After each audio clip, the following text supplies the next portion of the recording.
Durante a viagem, durante essa estadia que a gente estava nessa casa de uma semana, chegou duas mulheres. Eu lembro até hoje de onde que elas eram. Elas eram de Governador Valadares, todas as duas. Eu não sei se elas eram amigas uma da outra ou se conheceram na estrada. Quando elas entrou dentro da nossa casa, que tinha uns 40 homens, essa mulher já entrou, quando ela bateu o olho para nós, que tanto de homem, ela sentiu aquilo que o pessoal teme, né? Viajar pelo México é muito perigoso, é estupro, é não sei o que rola muito esse tipo de conversa. Quando ela entrou ali, ela se sentiu desesperada. Eu vi nos olhos dela, o que eu tô arrumando pra minha vida? E nisso, o mexicano, que era o responsável da turma, essa nova liderança lá, ele fez uma reunião. Ele chegou uns 10 minutos depois, chamou todos os muchachos e disse o seguinte, isso é bem interessante pra vocês verem como é, entre aspas, aí, é uma viagem, ao meu ver, foi segura até ali. Ele virou o seguinte: gente, eu não quero gracinha com as muchachas. Hoje são elas, amanhã pode ser a esposa sua, pode ser a sua filha, pode ser a sua mãe. O mesmo respeito que eu quero que você queria para sua mãe, eu quero com essas duas muchachas aqui. Estamos entendidos? Se eu tiver que voltar aqui por alguma gracinha, não foi gracinha, eu não sei qual foi a palavra, se eu não me engano se eu tiver que voltar aqui por algum motivo, por causa delas que vocês estão causando, essa pessoa ela vai sair de dentro dessa casa, não vai chegar no seu destino, que é a América, e nem vai voltar para trás. Não preciso falar mais nada. Uma coisa que eu achei muito interessante é o seguinte: durante o tempo que eu estava nessa casa, durante essa semana, chegou alguns brasileiros lá, né, evangélicos. Ah, tá. Essa parte é muito interessante, gente. E o que acontece? A gente ficou uma semana. Nessa uma semana que eu fiquei lá, esses evangélicos ficaram com a gente uns 5 dias, se não me engano. Eles chegaram 2 dias depois de nós, no grupo deles.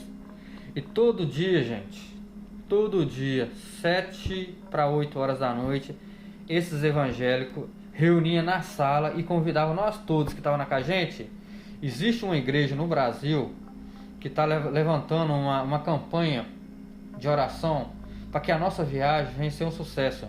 Eu estou convidando cada um de vocês, independente da crença, para se ajoelhar e receber a oração. Que a gente, lá na igreja, lá no Brasil tem uma igreja, nesse exato momento, vai começar a oração por nós e a gente vai fazer uma aliança aqui com eles lá. Então aqueles que se sentirem à vontade, quiser receber uma bênção, acreditar que Deus está com nós, eu convido para participar com a gente aqui dessa oração. E eu, gente, eu era o seguinte: eu sou evangélico, eu sou batizado na igreja evangélica. E agora eu falei para vocês que eu fiquei em São Paulo, eu rodei todos os cabaré. Não é bonito eu com uma pessoa ser evangélica falar isso aqui, mas eu tô falando a verdade, né? Não é porque a gente é evangélica, a gente é santo. Tem muita pessoa que fala, não, é evangélico fingir de santo. E não é, gente. A gente somos falhos. Da mesma forma como católico, como espírita. Sim, imagina. Dependendo da religião, a gente nunca vai ser 100%. Então, como que eu ia recusar um pedido daquilo, né? Eu vi numa viagem daquela, tensa daquela. Imagina, né? Uma oração para Deus abençoar a nossa viagem. O que eu fazia? Participava também. Eu ajoelhava ali. Conforto, né? E participava do louvor. Eles faziam um louvor lá, uma oração. E eu participava daquilo ali, pedindo a Deus para abençoar. Minha mãe também estava no Brasil, minha família estava no Brasil orando por mim. Então, gente, o que aconteceu? A gente orava lá no Brasil. O pessoal que estava no Brasil estava num monte, pra vocês terem ideia. Eles falavam pra gente: gente, o pessoal da igreja está num monte fazendo essa oração por nós hoje. Olha só. E minha mãe me disse o seguinte: no dia que eu abracei minha mãe para sair do Brasil, dentro da casa da minha mãe virou na minha frente e disse: meu filho, não segue o coiote, segue Jesus. Ele é o seu guia. Jesus é seu guia. Foi as palavras da minha mãe.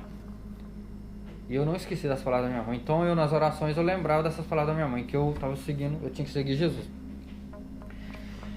Beleza, um mistério que fica aí, que eu quero deixar bem claro, é o seguinte: dessa turma dos 40 pessoas, Kleber, certo, eu não sei qual é o propósito de Deus na minha vida, mas eu acredito que tem um propósito aí.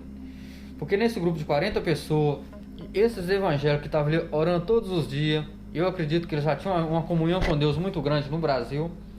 Nesse grupo de 40 pessoas, apenas 8 pessoas passou. De 40 pessoas, Só 8 8 conseguiram pessoas entrou nos Estados Unidos. entrar nos Estados Unidos. Nessa Olha só. viagem, né? O E, resto, e dentre que esses que entraram, esses evangélicos não conseguiram. infelizmente, eu não Nossa. sei por que não conseguiram. E até hoje eu pergunto pra Deus, eu às vezes quando eu tô sozinho, eu pergunto o que Deus quer de mim, né? Eu ainda não tive essa resposta. Por que que eu, com toda a minha luxúria, né, com todos os Sim. meus pecados lá, fazendo coisa indevida, Conseguiu entrar, consegui entrar? Porque Deus me abençoou e um irmão que estava ali realmente buscando a palavra dele, representando Jesus ali no meio de nós, levando a palavra de Jesus para nós, não conseguiu. não conseguiu entrar. É. Eu acredito que Deus tem um propósito para cada um de nós. Talvez o Com propósito certeza. dessa pessoa seria no É. Brasil. Talvez Deus tenha um Sim. plano muito grande no Brasil para ele.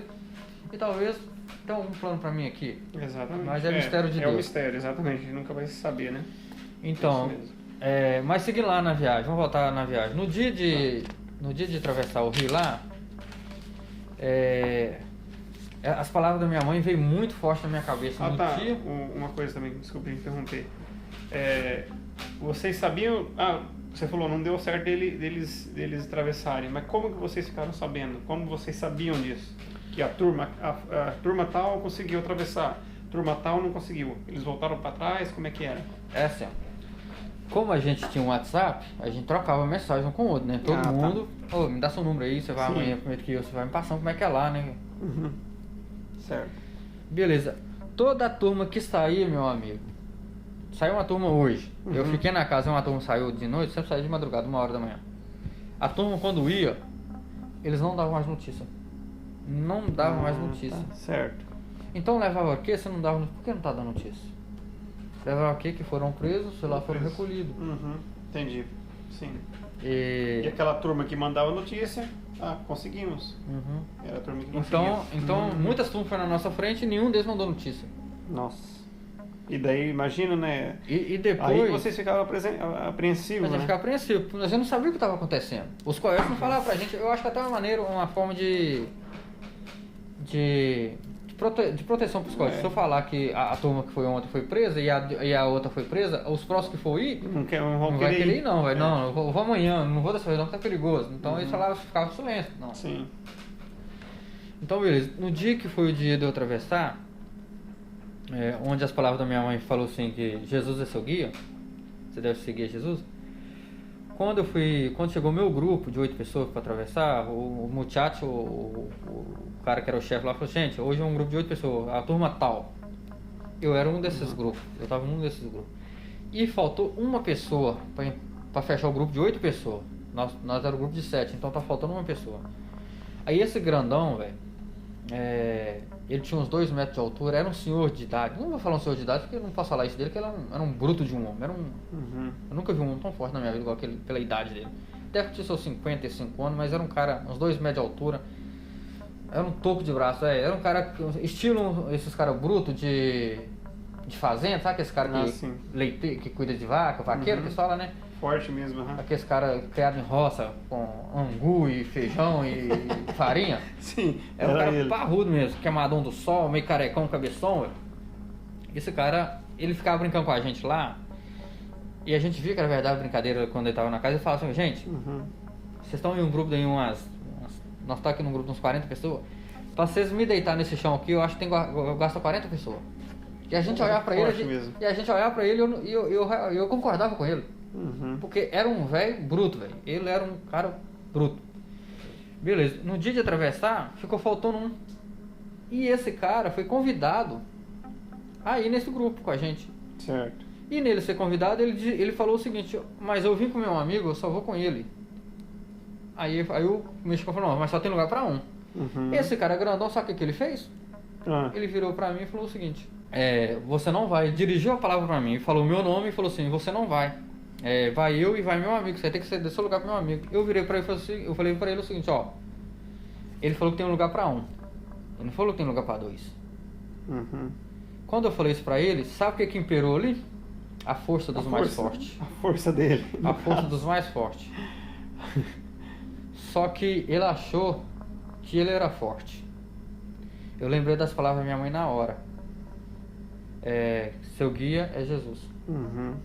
Então ele Olha falou só. assim pra mim, falou assim comigo, seu Lima, quem vai, eu vou no seu lugar e o menino vai junto comigo, você vai ter que ficar pra próxima viagem. No Não- caso, ele se impôs. Ele se É eu impôs. que vou, você fique pronto. Ele simplesmente não perguntou minha opinião, ele falou assim, você tá Sim. fora. Ele usou a autoridade dele de força. Por ser forte. Aí você ia fazer o quê? Você não ia dar de frente com ele? Eu né? não tinha capacidade de debater esse assunto com ele lá, vamos dizer assim, né? Sim, imagina. Então o que aconteceu?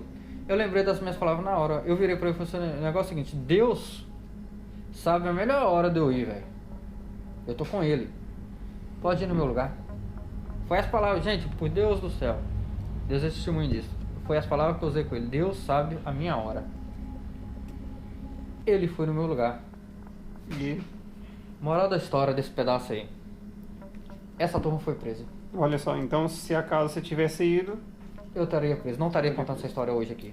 olha só que coisa, né, gente? Então, é aquilo que eu falei. Às vezes a força da gente não tá no braço. Aí. Uhum. Muito Isso cuidado é um- nessa história aí. Ó. É, Né, esse é um negócio muito interessante, essa parte da história, muito bacana. né? Então, eu usei essas palavras. Deus está comigo. Deus sabe a hora da minha viagem. Eu falei isso lembrando das palavras da minha mãe. Olha só, sim. Então, ele foi no meu lugar, foi com o colega dele. E a turma dele Não conseguiu não passar. conseguiu passar. Depois que eu estava aqui nos Estados Unidos, depois de um mês depois, ele entrou em contato comigo pelo Facebook. Nós trocamos no Facebook lá. Aí ele contou que foi preso, tá. mas a turma dele, não sei o quê.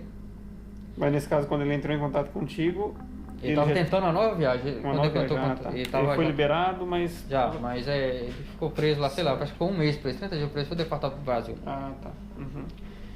Então duas coisas aí que eu achei interessante. Que Deus me livrou de eu ser preso, né? Deus Isso é me verdade. tirou daquele Sim. momento ali. Sim. Eu não sei se, hoje eu não sei se era esse cara que tá usando o poder da força dele, ou se era Deus que tá usando o poder da força dele. É, Me colocando no lugar certo, na hora certa. exatamente. Então é duas coisas que eu tenho que com Deus nessa viagem aí. É um mistério, né? A gente É um mistério. Como que sabe. Deus permitiu que eu passasse com toda... em São Paulo, Sim. aproveitando, entre aspas, as noites aí, né? Das noitadas de São Paulo. E permitiu que você E permitiu conseguisse, né? duas coisas. Permitiu eu entrar e os meninos que estavam em oração lá não conseguiu Não entrar. conseguiu entrar. É. Então, é um mistério que a gente nunca vai... É um mistério Vai saber, vai entender, né? que eu não sei compreender, mas Deus sabe. Isso, exatamente. Então, então seguindo a viagem, 2 noites à frente eu fui na minha viagem. Chegou o meu grande dia de atravessar o rio.